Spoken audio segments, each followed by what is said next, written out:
In the last episode, we discussed many things regarding Satan's location. We looked at his tactics and how he is still currently deceiving the world. We saw how, unlike popular opinion, Satan is not underground. No, he's still out there and still actively trying to deceive the world. And when you realize that Satan is not locked up underground, but he's still around, actively trying to mislead the masses, you begin to realize why the only truth that you can trust is biblical truth. Now, the last video inevitably brought up more insights to discuss. So today we are going to address many questions regarding the fall of Satan, the origin of Nephilim, and the angelic wars in heaven. Stay tuned. So one thing that we looked at in the past video is how in Revelation chapter 12, it speaks of how there will be an angelic battle in the heavens when Satan and his fallen angels are thrown down into the earth realm. In essence, after this battle takes place, Satan and his fallen angels will no longer be able to roam the heavens. And we see that in Revelation 12, verse 8, as it says, "And they lost their place in heaven." So, after this battle, Satan and his fallen angels will no longer have a place in the heavens to roam. Now, automatically, when you hear the word heaven, we often think of the throne room of God, right? We only think of the high heaven.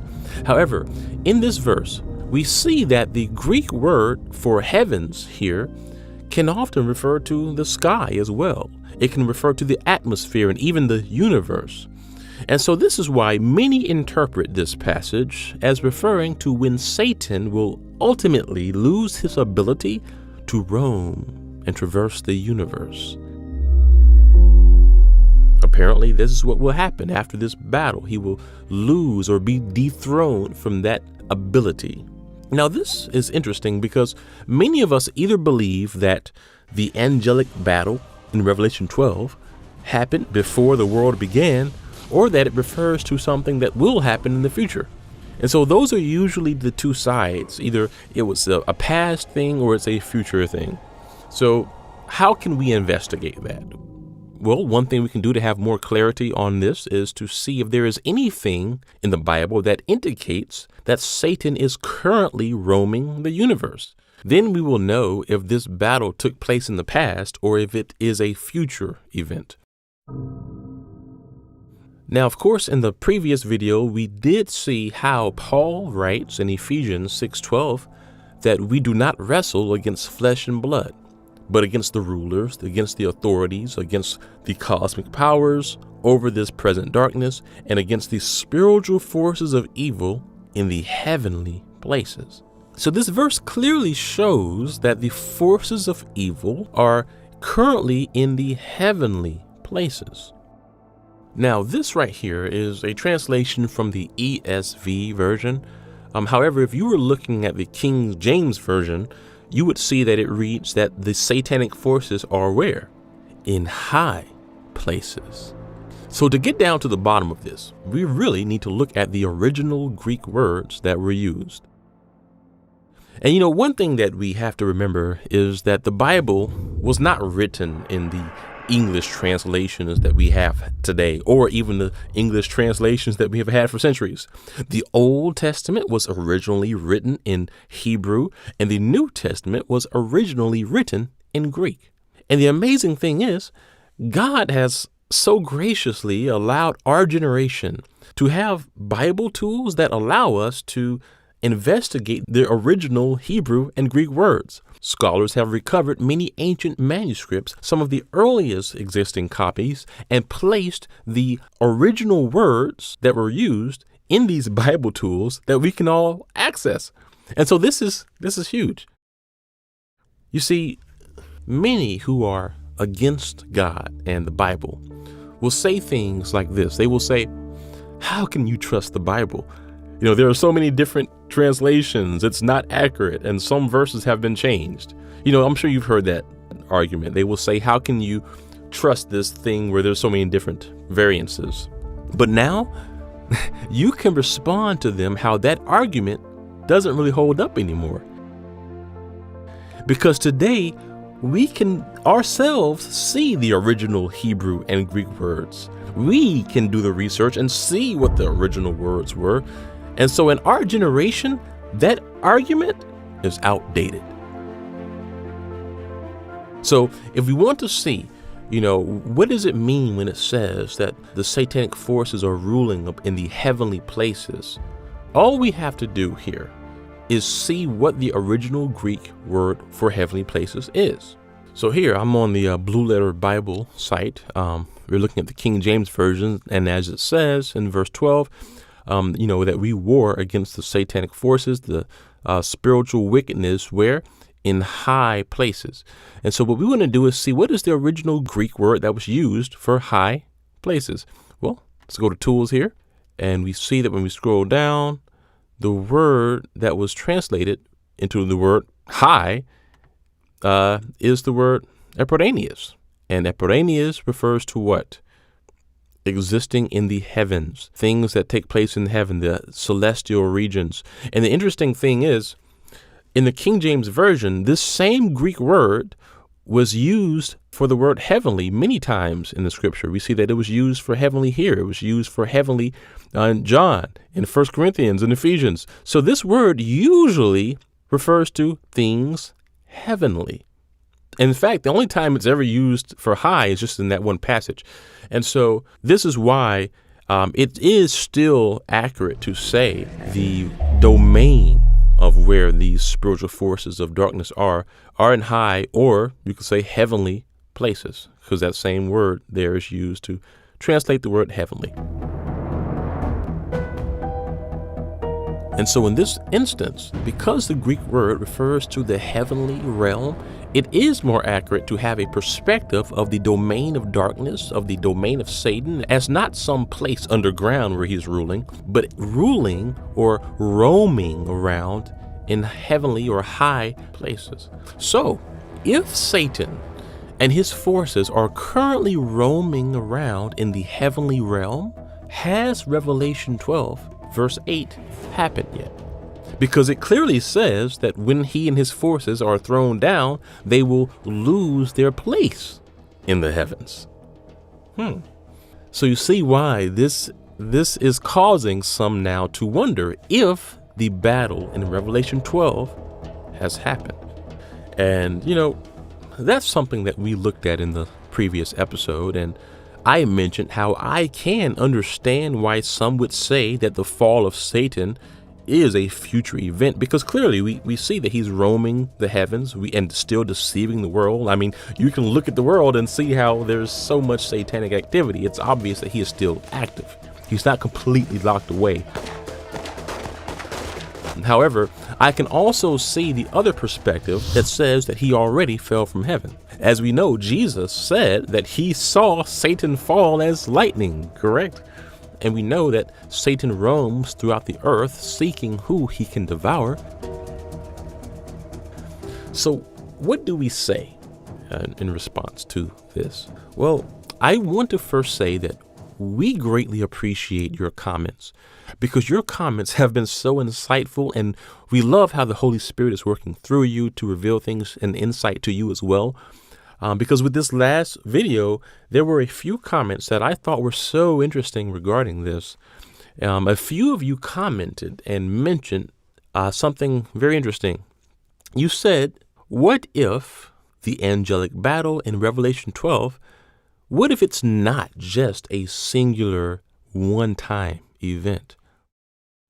What if the angelic battle in Revelation 12 is a prophetic summary of the angelic wars that have been taking place over the ages? And so I thought about that, and, after some pondering, I think that is another good perspective, actually. Some of you mentioned how, yes, initially Satan was kicked out of the heavens with his fallen angels for having pride and having evil intentions. And ever since then, he has been in numerous battles with the archangel Michael and the other angels of light. Some of you even quoted the book of Daniel, chapter 10, which speaks of how the archangel Michael was in an angelic battle with the forces of darkness, even back then. And also we saw in the book of Job how Satan was not completely cast out of the heavens, because he was able to worm his way into the high heaven so that he could approach God for the purpose of trying to accuse Job. And so it does seem as if there has been an ongoing conflict between the angels of darkness and the angels of light for thousands of years. And if that is the case, it would make sense if the angelic battle depicted in Revelation 12 is perhaps a summary of when Satan is first kicked out of heaven, and then it tells of these frequent angelic battles that he has as he tries to accuse the people of God. And finally, in the passage, we see that there will come a moment when Satan is ultimately kicked out of the heavenly realms and is only allowed around the earth realm. So yeah, I would say that that position is a worthy argument to add into the equation of perspectives. And so again, we're opening up the floor. What do you think about that point of view? Please share in the comments how you consider this and how you interpret Revelation 12. Now, I do think that there is more evidence within the text that indicates that this angelic battle in Revelation 12 likely did not completely take place before creation. And I think if you look at Revelation 12, verse 9, there's an indicator of that. Look at what it reads. And the great dragon was thrown down, that ancient serpent who is called the devil and Satan, the deceiver of the whole world. He was thrown down to the earth, and his angels were thrown down with him. Verse 10. And I heard a loud voice in heaven saying, now the salvation and the power and the kingdom of our God and the authority of his Christ have come. For the accuser of our brothers has been thrown down, who accuses them day and night before our God. So here we see that it says that he was thrown down as one who accuses the people of God, and that he was accusing believers before God day and night. So if this event here happened before humanity was even created, who would he have been accusing? Right?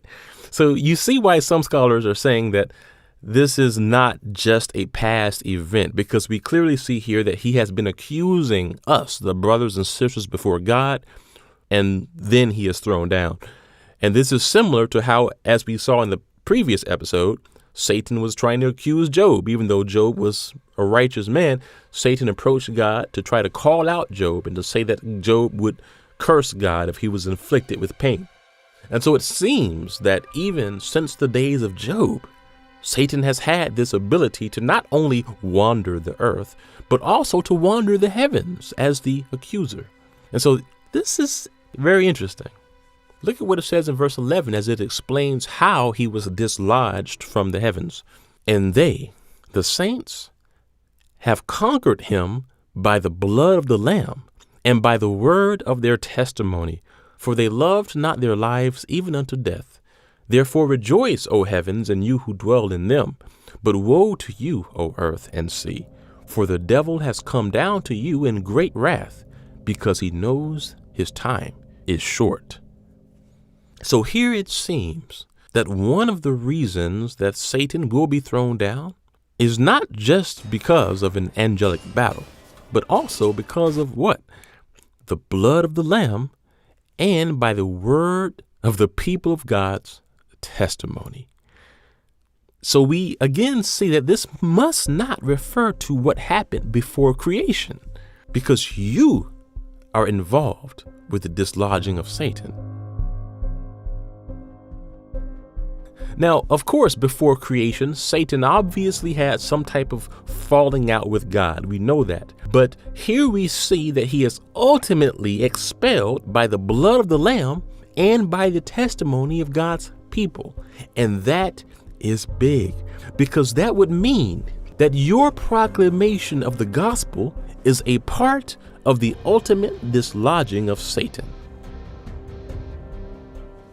You see why he doesn't want the gospel to spread. You see why he doesn't want videos like this to get out. Because the more he is exposed, the closer he is to being expelled. So I believe the puzzle is starting to fit together. Because if the battle of Revelation 12 climatically will conclude when Satan is dislodged completely from the heavenly realms and then comes into the earth realm, we can see why right after he is thrown to the earth, he's furious. And as it says in Revelation 12, woe to the earth. The devil has come down to you in great wrath because he knows that his time is short. And then after that, what does he do? He empowers the Antichrist to rise. And this is why we see that in the very next chapter in Revelation 13, the Antichrist comes onto the scene. Now, something else that I briefly want to mention here is right after it says that Satan was thrown down to the earth. Look at what it reads in Revelation 12, verse 9. He was thrown down to the earth, and his angels were thrown down with him. And I heard a loud voice in heaven saying, now the salvation and the power and the kingdom of our God and the authority of his Christ have come. For the accuser of our brothers has been thrown down, who accuses them day and night before our God. And so if we look at the Greek words behind this passage, it says the soteria has come, the dunamis, this is power. Soteria, that refers to salvation. And the word salvation there can mean salvation, which we know salvation we have in Christ. And salvation refers to what? Deliverance, safety, deliverance from the molestation of enemies. This is how that word is often used in Scripture to refer to really being rescued in a way. So when it says that now that Satan has been dislodged from his position, he's basically saying now the people of God can experience deliverance and they can experience power and the what? The authority of his Messiah. Interesting. And of course, there are many ways that you can interpret this, but I think one perspective to consider is that after Satan is thrown out and loses all of his level of authority in the heavenly realms, that likely will be the beginning of what? The tribulation. Because he will be thrown down to the earth, the Antichrist will rise, and what happens towards the beginning of the tribulation? The rising of the two witnesses. When the power of God, as it was shown in the book of Acts and in the days of Moses and Elijah, once again comes into the world to war against evil. So it is possible that the deliverance and the power and authority that will come after Satan is dislodged and completely thrown down is a reference to the power and authority that the witnesses of God will walk in thereafter. And so we actually did a documentary on the two witnesses, and I recommend watching that, especially part 2. In fact, you could just start with part 2 because I feel that that is in far more detail. It looks at not just the olive trees, the house of Judah and the house of Israel, but also it looks at the two lampstands in detail, and that is critical. And so please check that out if you would like to know more about the two witnesses. So yes, it is interesting how after Satan is ultimately removed from his position, that there is this empowerment that comes to God's people. And that seems to line up with what we know will happen during the time of the two witnesses. Now, we still have more things to walk through here in the text, because if the ultimate fall of Satan happens right prior to the time of the tribulation, well, what about Isaiah 14? Some of you mentioned Isaiah 14, which speaks of how Satan will be thrown into hell. Will that happen? Has it already happened? When will it happen? Let's look at it. So Isaiah 14, some people interpret Isaiah 14 as being something that possibly happened in the past. But I think in light of what we have just looked at here, that it is also possible that Isaiah 14 is a prophecy of what will happen in the future. So let's look at Isaiah 14, verse 13. Here is what the prophet Isaiah says concerning Satan. You said in your heart, I will ascend to heaven above the stars of God. I will set my throne on high. I will sit on the mount of assembly in the far reaches of the north. You said that I will ascend above the heights of the clouds. I will make myself like the Most High. So here Isaiah is really forecasting the doom of Satan, and he explains how at one point Satan became very prideful, and God pretty much calls him out on that and says, no, yes, you wanted to be like the Most High and ascend above the angelic host, but no, you are brought down to Sheol, to the far reaches of the pit. So if this is a prophecy about the doom of Satan, what is Sheol? Well, when we look at the original Hebrew word for Sheol, and of course, I believe in the King James Version that would have been translated as either the grave or hell or even the pit. But the actual Hebrew word used there is Sheol, and that is often referred to as the underworld. Sometimes it is translated as grave, the pit. Usually it's used as the Old Testament designation for the abode of the dead. The Greek equivalent of it is Hades, or the world of the dead. So it says that Satan will be thrown into Sheol. Is he referring to just a grave? Well, or is he referring to some underworld, the abode of the dead? Well, let's look at the context of how it is used. So it says he will be thrown down to Sheol, to the far reaches of the pit. Those who see you will stare at you and ponder over you. It says he will be thrown down to Sheol, and there are individuals or spirits or souls who will stare and ponder over Satan and will say, is this the man who made the earth tremble, who shook the kingdoms? Is this the one who made the world like a desert and overthrew its cities and who did not let the prisoners go home? This is the guy? Now, it says that he was thrown down to Sheol, right? And he was thrown down to the far reaches of the pit. Where is that? Where is that located? Well, in the last episode, we looked at how the fallen angels who sinned back in Noah's day were sent where? To Tartaro.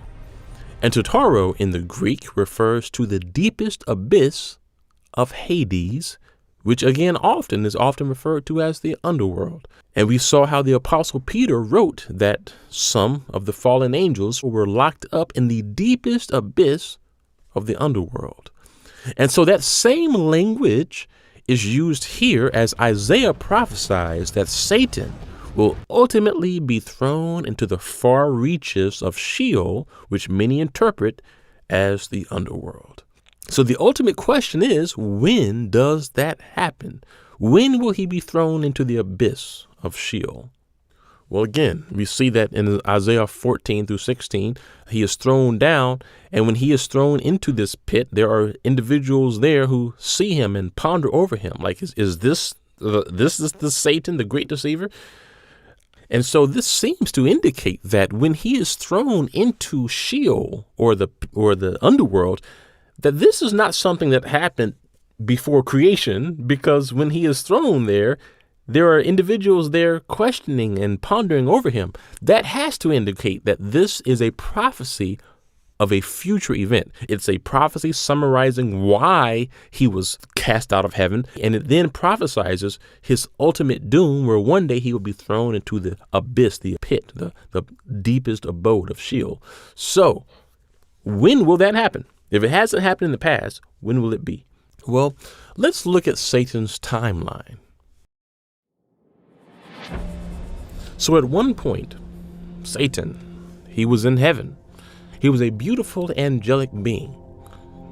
And then at some point, he began to realize that, and pride and jealousy possessed him, jealousy of God.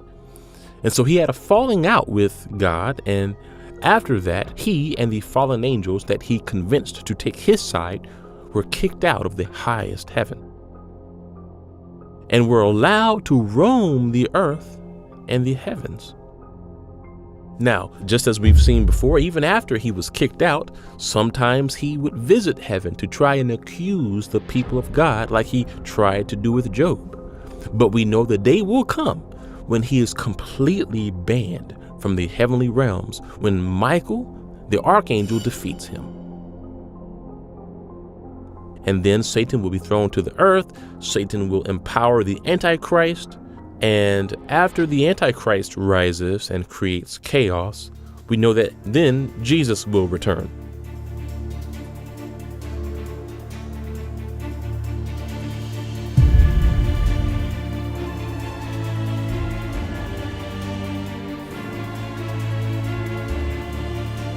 And once Jesus returns, look at what Revelation says will happen to Satan then. Revelation 20, verse 1. And I saw an angel coming down out of heaven, having the key to the abyss and holding in his hand a great chain. Verse 3. And he threw him into the abyss and locked and sealed it over him to keep him from deceiving the nations any more until the 1,000 years were ended. After that, he must be set free for a short time. So basically, we see here that at this point, when Jesus returns, then Satan will be thrown where? Into the abyss.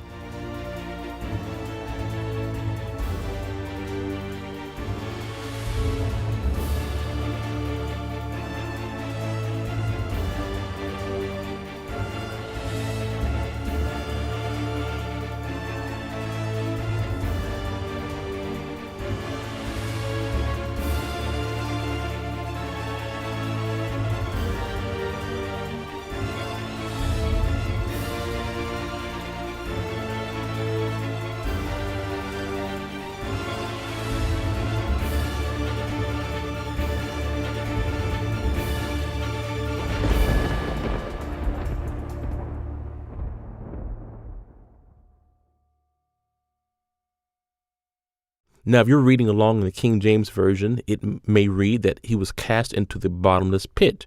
But again, if you look at the original Greek word there, the bottomless pit there is translated from the Greek word abyssos, which is where we get the word abyss. And so even in the King James Version, really all versions, the root word there is abyss. And what does that refer to? It refers to, of course, the bottomless pit, and it is used in the Bible to refer to often the lowest parts in the earth, the realm of the dead, especially the abode of demons. There are some who would argue that this is actually within the core of the earth or in the center of it. So we actually do have a video that explores where Sheol or Hades and the abyss might be in our earth. So please check that out. It is called Hell Explained Part 2. So I wanted to show that, yes, the word for bottomless pit here is abyss. And so we see that in Revelation, he will be thrown into the abyss or the lowest parts of Sheol, and that aligns perfectly with the prophecy in Isaiah 14, which says he will be brought down to the far reaches of the pit. And then it says that those who see him will almost be in shock. They will almost mock him like, this is the guy who deceived the world. So there you have it. Very interesting. And of course, if you have researched this, please share your insights as well. Now, it's time to go into depth on a few things. Because after the recent video, there were a few questions and a few comments which led, of course, to more Bible study and more prayer and more research. And so we have something that we need to look at here, and it regards the Nephilim.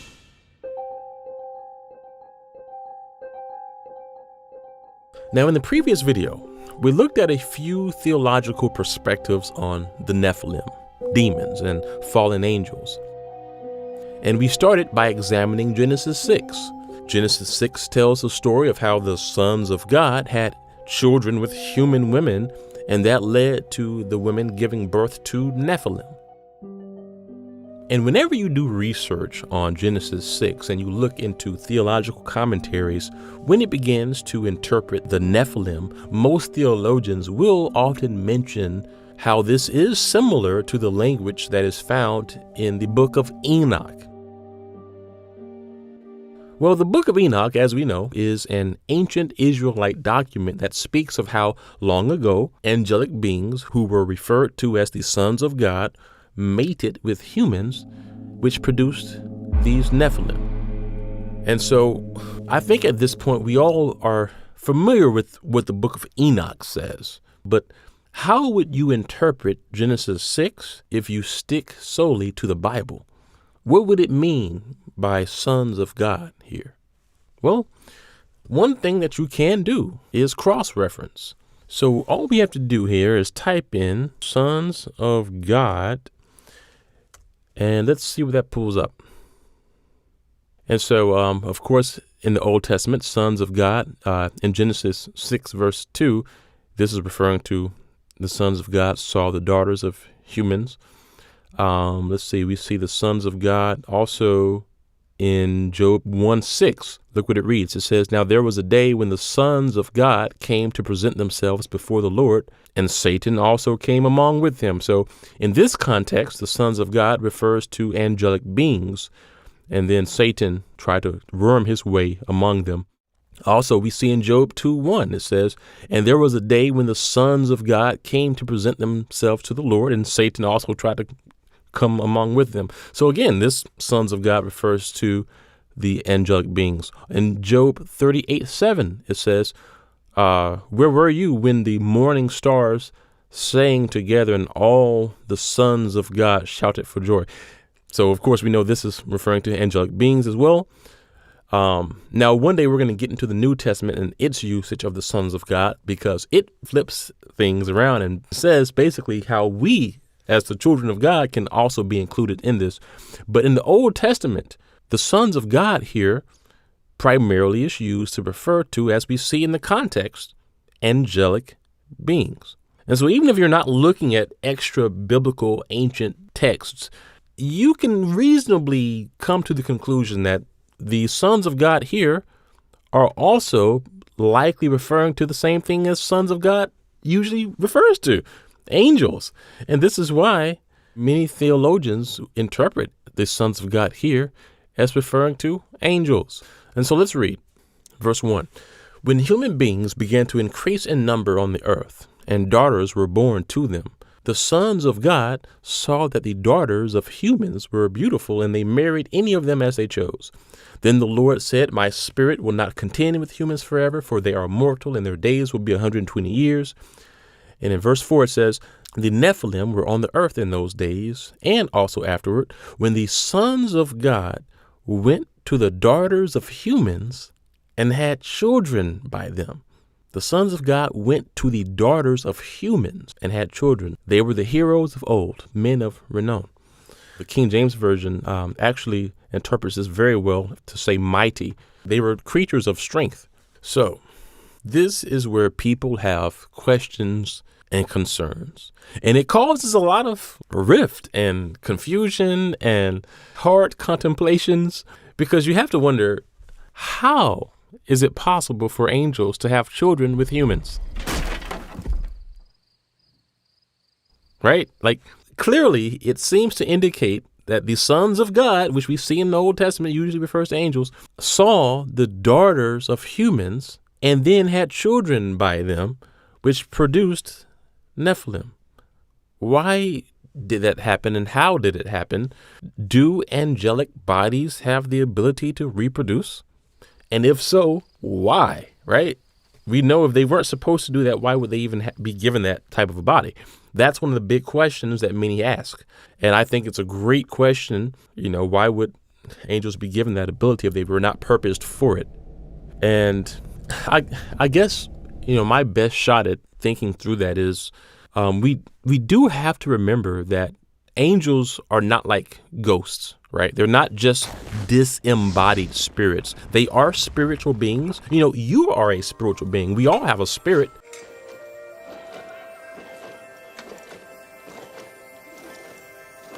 But we just happen to live in a human body. Angels are also spirits, but they live in a angelic spiritual body. A ghost or a spirit is something that is just spirit, but no physical, no body at all. And so angels aren't like that. They do have bodies, but a spiritual body.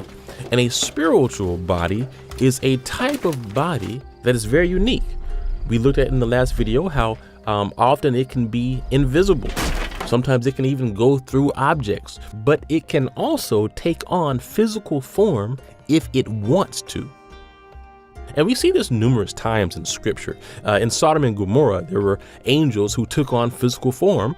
And once they did, some of the men in that region started to lust after them.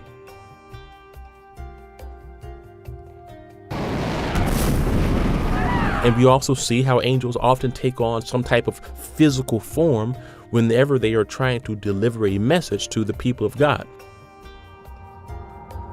And one of the biggest eye-opening accounts is what is written in the book of Hebrews, chapter 13. Look at what it reads. Do not forget to show hospitality to strangers, for by so doing, some people have shown hospitality to angels without even knowing it. Wow. So here the writer of Hebrews says that basically you better be careful how you treat people.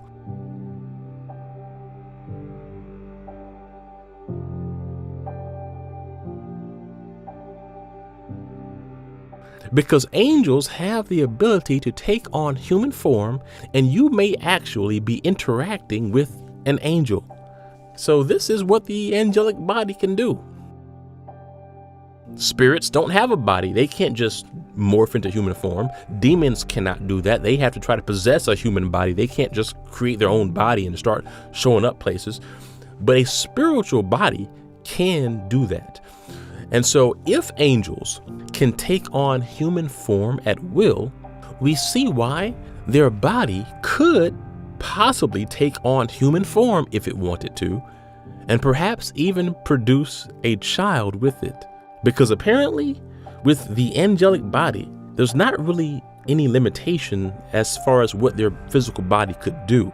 However, as we see here, if a human and an angel were to interact in that way, a Nephilim would be produced. And they are described as people that are mortal, absolutely, but a bit different and larger in size. Now, if you were to look at the King James Version in Genesis 6:4, instead of the word Nephilim, it will read giants. So if you were reading the King James Version, how would you have known that this is actually referring to Nephilim? Well, again, we can easily investigate that. All we have to do is just go to where it says tools here, and we see that the original Hebrew word there for giants was what? Nephil, which is where we get the word Nephilim. And this is one of the reasons why these Bible tools are so great. If you were to type in, let's see, the word giants here, you will see that it says giants in Genesis 6:4. We know that refers to Nephilim. But if you were to go to Deuteronomy 2:11, it says giants. But to go a little bit deeper, you would have seen that in that instance of the word giants is actually the Hebrew word Raphae, which is completely different from what a Nephilim is. And we are truly blessed that we live in a generation where we can see the original Hebrew and Greek words, because now we can see what the original author meant when he wrote the word giants. We know here it refers to Nephilim, here it refers to Raphae, which is really about just large beings, but here it gets more specific as to what was the makeup of these beings. So again, this is a great resource. It's free. And this is the Blue Letter Bible site. So definitely make use of these. And so now that we have looked at the sons of God and the Nephilim, we can tackle a very troubling thought. Okay, so some have asked this question, and I have pondered it myself. If the Nephilim who were produced in Noah's day were killed in the flood, why is it that they seemingly show up again at other parts of the Bible?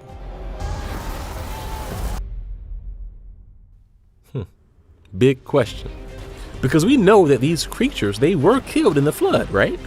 And certainly none of them were on Noah's Ark to survive that. So how did they come back? Well, let's investigate this. So again, we're in the King James Version here. We know that the giants here in Genesis 6:4, that refers to the Hebrew word, the Nephil, which is where we get Nephilim. We know that in Deuteronomy 2:11, that instance of the word giants refers to Raphael, which is a different context. Also, Deuteronomy 2:20, that refers to the giants, Raphael. This is also different. So what we want to do is find out, are there any instances of the word Nephilim other than just what is shown here in Genesis 6:4? Well, when we go to Numbers 13:33, we see that there are giants mentioned here. Let's see what the original Hebrew word for there was.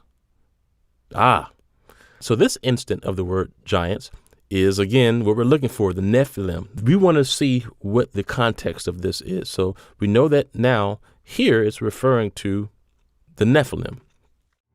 So here in the book of Numbers, the people of Israel were on the verge of entering the promised land.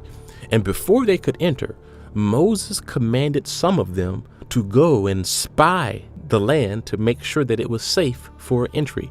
And when these spies went out to view the land, there they saw Nephilim. And they were frightened and they were scared. They returned to Moses, and look at what they said. They returned to Moses and said, "And there we saw the giants, which we know are Nephilim, the sons of Anak, which come from the giants. And we were in our own sight as grasshoppers, and so were we in their sight." So this is interesting. They reported that they saw the Nephilim, the giants, and whether or not they actually saw original Nephilim or not, we see that these here, the sons of Anak, were the descendants of the Nephilim. And so if that is the case, it must indicate that at some point after the flood, the Nephilim must have returned, if they ended up having descendants and children who were living in the promised land. So how is that possible? How is that possible? Well, there are a couple of theories about this.